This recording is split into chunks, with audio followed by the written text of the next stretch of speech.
I have covered the local AI package a lot on my channel. It is hands down the easiest way to get all your local AI up and running in a single stack for free. I'm talking your LLMs, databases, automation tools, local web search, and your user interface. And as I'll show you, you can use this package to super easily spin up local AI environments in the cloud on demand. Because here's the deal, even with local AI, you don't always want it running on your own computer, because maybe you have other people like your internal team that you want to be using your local AI setup, or you want it running 24/7 and you don't want your stack constantly hogging all the resources on your machine, or maybe you just want access to hardware that you don't have. And really, it could be all of these reasons combined together. And the good news is that deploying your local AI stack to the cloud solves for all of this, and it is still considered local as long as you manage the cloud instance.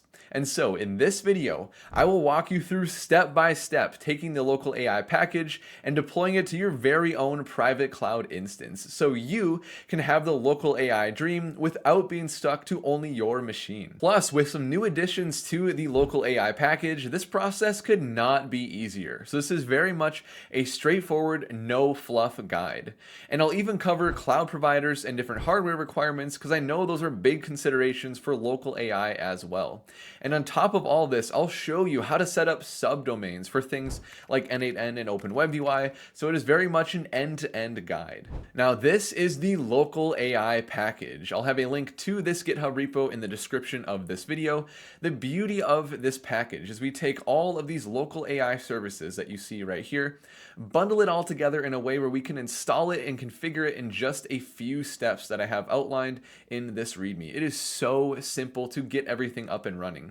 And in a previous video on my channel that I'll link to right here, I show how to use these steps to get everything set up on our own computer. And now we're going to do it in the cloud. So this package, which was originally created by the N8N team, I've extended to include all of these services. So we've got N8N, Supabase, Ollama, Open WebUI, Flowwise, Quadrant, and then recently I added SeerXNG for local and private web search, which includes Redis for caching, by the way. And then what's really important for this video is I included Caddy now, which is managed HTTPS and TLS. So this is how we can have secure endpoints for all of our services that we have running in the cloud. So you can go to n8n.yourdomain.com, for example, and that'll bring you right to the N8N instance hosted securely in the cloud, and that is with Caddy. So that's really important for this here. And so I'll walk through all these steps now, and I'll show you how to go through this in a way that will work for really any Linux machine that you have in the cloud. So it doesn't matter if you're using DigitalOcean or Lambda Labs, AWS, your own server, if you have your own data center, you can follow these steps. I'm making it as generic as possible so it can apply to you no matter really where you're deploying your local AI setup. So for this video, we're going to be using DigitalOcean to deploy our local AI package. They are not sponsoring this video. This video doesn't have a sponsor at all. I just use them myself. I generally recommend them. That's why I'm covering them here. And they have the best options in my mind for CPU instances. So if you're not running larger local LLMs that require a dedicated GPU, DigitalOcean gives you the best options that I've seen. You also have Akamai Cloud, previously known as Linode. It's another good option for CPU instances too. And then a quick barrage here for GPU instance platforms. The main point I want to get across is to do your own research based on your needs and budget. There are a lot of options out there because we've got Lambda Labs, Vultr, we have Paperspace, which is a part of DigitalOcean but is its own platform. And then if you want to go more enterprise, of course, we've got AWS, Google Cloud, and Microsoft Azure. All of these are going to provide you with GPU instances that you can deploy the local AI package to in the exact same way that we are going to do with DigitalOcean. There are only a few platforms that don't work the best, and I'll just cover those really quickly. I want to make sure that I cover this all so that you guys aren't left using a platform that just doesn't work, because TensorDoc is one of them. It's a great platform for cheap GPUs, but they don't allow you to open up all the ports that you need for the local AI package. And then we have platforms like RunPod and Novita, which are also great, but they deploy everything as containers. And since you can't run containers within containers very easily, it's a lot more work to get the local AI package spun up in one of these. And so That's why I'm sticking with DigitalOcean as well. They do also offer GPU droplets if you want to pay more to have something really beefy for your local LLMs. So now let's move on to creating our instance. So I have a brand new project set up in DigitalOcean. I'm going to go ahead and click on create and then droplets in the top right. To keep costs low for this demo, I'm going to be creating a CPU instance. So there's no dedicated GPU. So I'm going to choose my region, go down, and then select this instance for $42 a month. It gives us 8 gigabytes of RAM and 2 CPUs. This is enough for the entire local AI package, unless you want to run larger local LLMs. So if you want to run any LLMs that are larger than 7 or 8 billion parameters, you will need a dedicated GPU, and that will cost you a pretty penny more, but that's required if you want to use larger LLMs like 14, 32, or 70 billion parameters. But a lot of people will opt to do a CPU instance because it's cheaper, and they'll just host Ollama somewhere else, or just use an API like OpenRouter, because at least the rest of their stack is still private and local. They're not paying anything for those services except for the machine to host it. So that's what we're going to be doing right here. And of course, if you have your own server, hopefully you've got a GPU, so you have that covered. And then for our image, I want everything set up with Docker already.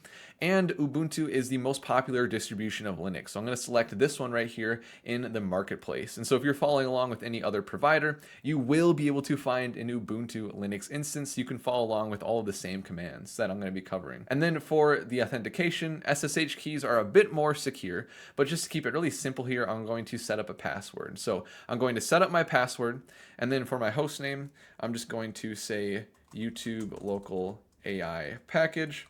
And then I'm going to do this off camera, click create droplet once I have my password set, and then I'll come back once my instance is ready. All right, so now my instance is created. I can click into it now, go to access, and then launch a droplet console with root, because I do need to have privileged access to run some of these commands that I'll show you here. So I'm doing it as root. Once we are in our instance, now there are a couple of steps that we need to do before we can follow those base instructions and pull in the local AI package repository. So going back to the README here, I have a dedicated section for some of the extra things you have to do when you are deploying to the cloud, because we have to open up some firewalls and then also set up our DNS records. And so I'll walk you through that right now. First of all, for the firewall stuff, I've already run these commands in the instance. You don't have to watch me paste in all these commands. But you need to enable your firewall rules and then open up the ports for all of our different local AI services like Supabase, Flowise, and Open WebUI, and then N8N as well. And then if you want to expose CRXNG or Ollama, you can run these commands as well. The reason I don't do these by default is because CRXNG and Ollama are not password protected like our other services. So you'd just be exposing it for anyone to use. So typically I just keep these private and I don't open up these ports. So the other local AI services on the instance can access them because it's all through localhost. But then outside and accessing from the internet, you wouldn't be able to use CRXNG or Ollama. So after you have all your firewall rules set up, you just run UFW reload, and then all of those rules take effect. And just keep in mind, for all of these, you do have to have privileged access. So that's it for the firewalls. Now we need to set up our DNS records. And this is going to be the same pretty much for no matter your DNS provider. So I'm using Hostinger. It's not sponsored. It's just because this is what I use for my DNS for Automator.ai. And what you want to do is go to DigitalOcean, find your IPv4, and copy that. And then you'll go ahead and paste that in the points to whatever that destination IP address is. And then we want it to be a type A record. And then for the name here, this is the subdomain that we want to use. So if we want yt-n8n.automator.ai to point to the N8N instance in our DigitalOcean droplet, we set it up like this. We just say the name is yt-n8n. That is our subdomain. So I'll go ahead and add this record. Click confirm, and then we can do this for all of our other ones as well. So I can do YT Supabase, I can add this, and then we can do Open WebUI, and then I'll add that. And then lastly, for now, we can do Flowise, and you can do the same thing for CRXNG, Ollama, any other services that you might add yourself to the local AI package as well. So that is everything for DNS, and that's everything that we have for our extra steps for deploying to the cloud. So now we can go up to the top and we can run everything that we have as the base installation steps. So I'm going to start by copying the git clone command. I'll go ahead and open my instance back up, paste this in, clone the repo, and then change my directory into it. So now everything we see with an ls is what we have at the root of our GitHub repo. And one extra step that I have to do here, just because I have everything in a feature branch right now, I have to change my branch. You won't have to do this though, because I'll have everything in the main branch by the time you're watching this video. But now we have all the configuration for things like Caddy, which I won't go over to this in detail right here. I want to keep this tutorial concise and the things that you care about, but you can dive into that if you are curious. But now what we want to do is set up our environment variables. So I have an example for everything in this .env.example file. So what we want to do is copy the .env.example file, and I'll zoom in a little bit just to make it really easy for you to see. We want to copy this into a new .env file, and so now the contents of .env look exactly the same as .env.example. And so now we'll use Nano to edit it. And so this does assume that you have Nano and Git and Docker already installed. I do call that out in the README. Those are prerequisites. You can just install those based on your Linux distribution if you don't have them already. Let's go ahead and edit this file. So in the .env file, I have comments that tell you which are required and how to set up all of these variables. And so for N8N, this is just any alphanumeric string that you want to set as something decently long to make it secure. And then for the Supabase secrets, you want to set up your Postgres password and also the login details for your Supabase dashboard. And then I have links here that bring you to the Supabase self-host guide. This will help you set up your JWT secret, anonymous key, and service role key. And it makes it very, very easy to go through that. And then for your pooler tenant ID, you can set this to just kind of whatever number you want, like 1000, for example. So really easy to set up all these values. The one thing that I'll go through with you right here is setting up the Caddy configuration, because these are all of our subdomains. So let me show you this. I'm going to uncomment all of the subdomains that we set up in Hostinger or whatever your DNS provider is. And I'm not going to uncomment Olama and CRXG because I'm not using those. And then for the Let's Encrypt email, you can just set this to whatever your email is. Like I'll do colmadine@automator.ai. And then for the host names here, obviously change this to whatever subdomain you set up in your provider and what your domain is. So for N8N, for example, it was yt-n8n.automator.ai. And then I'll pause and come back once I have the other ones set up. All right, there we go. All of our subdomains are exactly what we have set up in our cloud provider. So now to save and exit from this file with Nano, there are a few commands. First, you want to do Control-X.